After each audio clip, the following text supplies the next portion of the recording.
1 tahun bertahan di gubuk reyot atap terpal, seorang kakek terharu dan dapat hadiah rumah baru. Jika panas kepanasan dan hujan kedinginan. Begitulah cerita kakek Marzuki berusia 70 tahun yang harus menempati gubuk reyot beratap terpal terbuka di sisi jalan lintas timur Palembang Ogan Ilir, Sumatera Selatan. Seperti diketahui, kakek Marzuki sudah 1 tahun tidur di gubuk reyot tersebut. Kakek Marzuki mengalah demi anak cucunya lantaran rumah yang ditempatinya bersama keluarga sudah penuh. Tanpa mengeluh, kakek Marzuki kemudian memilih tidur di gubuk reyot pinggir jalan.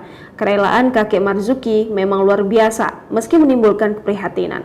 Setelah lama berjuang di tengah panas dan dingin karena kondisi gubuk reyot yang tidak layak lantaran terbuka, kini kakek Marzuki sudah bisa bernafas lega. Kakek Marzuki mendapatkan rumah baru yang lebih layak setelah mendapatkan uluran tangan dari Kapolres Ogan Ilir dan Dandim 0402 Oki Ogan Ilir, Letkol Zamroni. Seperti diketahui, Kapolres Iman Tarmudi dan Dandim Zamroni beserta jajarannya patungan membeli bahan bangunan termasuk membayar upah tukang. Sementara untuk mengerjakan Kapolres Iman Tarmudi dan Dandim Zamroni serta sejumlah personel yang membantu secara bergotong royong. Sebelumnya, tim Dokes Polres Ogan Ilir juga memeriksa kesehatan Marzuki termasuk mengukur suhu tubuhnya.